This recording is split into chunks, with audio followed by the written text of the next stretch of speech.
It's kinda weird how this random game is a huge part of my childhood. I am not sure if this is correct, but this is the first game I remember playing.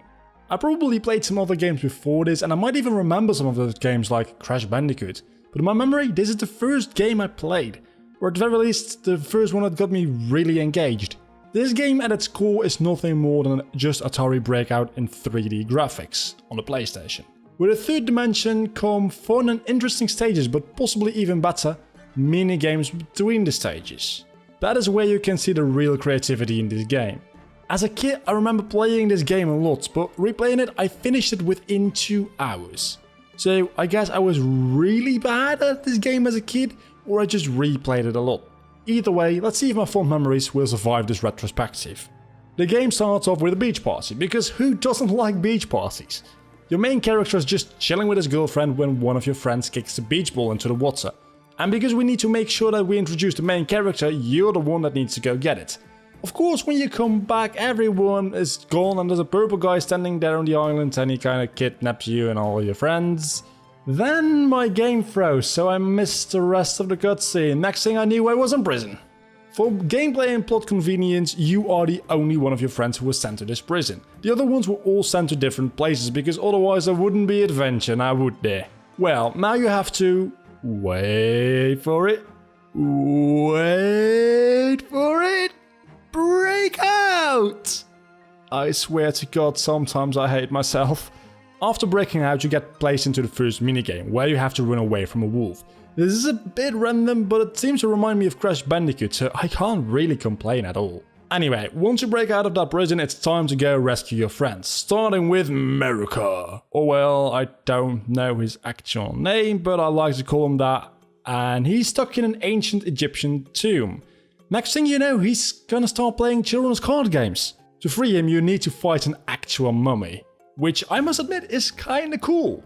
Moving on to the next world. Ancient Egypt might be cool, but it got nothing on this. The farm. The levels here are actually some of the most original, ranging from herding sheep to having chickens lay eggs you can use as extra balls. Then they also introduce ducks which stun you. This feels the most out of place, yet it's the most well-designed world all around if you ask me. And the boss fight is ducks. How can you not love that? You're on a raft and you have to fight ducks. And that's your second friend saved. He looks like a magnet. That's all I know. This brings us to the castle.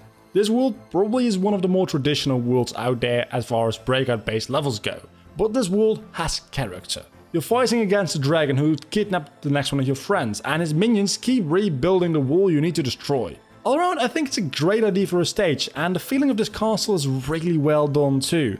When you get to the top of the tower, you're faced with the boss fight against the dragon. Suddenly, it's not a breakout game anymore at all, but it's an actual boss fight, and to be honest, it's really fun. I'm happy the game breaks up the standard breakout gameplay for some original things every now and then.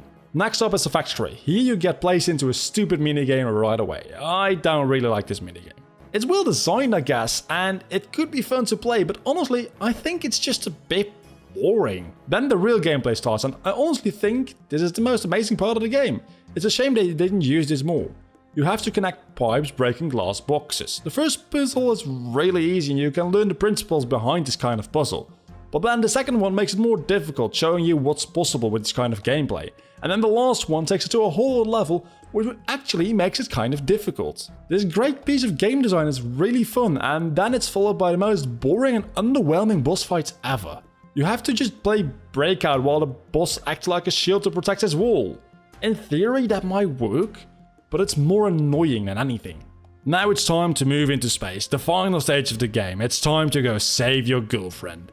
All parts of this level are honestly really good. You start by loading fuel into the rocket. To do this you must lower a platform, but you also have to watch out that the fuel doesn't fall off because it'll explode. That's not how fuel works, by the way, but hey, what do I know. Then, on your way to the moon, you must protect the rocket from a meteor shower. This is actually really hard, and it's the first time I had to use different camera modes from the default one, just so that I could see everything going on at all times. Then, when you get to the moon, it's time for the final boss battle against the big bad guy. This is a bit underwhelming, to be honest, and I would have personally liked it more if it was a game of Pong, because at the end of the day, Breakout is little more than a single player version of Pong, right? After beating him, You chase him into this moon base where he has one final challenge set up for you to face. And you have to play an actual game of Breakout, Atari style. You reunite with your girlfriend and then you push Bantex into space, which is kinda disturbing. And he also randomly explodes. Well, that's the game in a nutshell. It's not as long as I remember, but it's really fun to play anyway. I would not say this is a game you need to play because it's one of the classics. There's also a 2-player versus mode, and let's be honest, if you're playing the game with your friend, it probably won't be this one. Then again, after a couple of beers, this could be fun. Thanks for watching my in retrospect on Breakout for the PlayStation 1.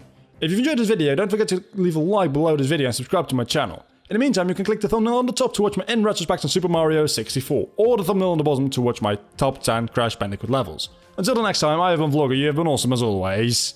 Bye.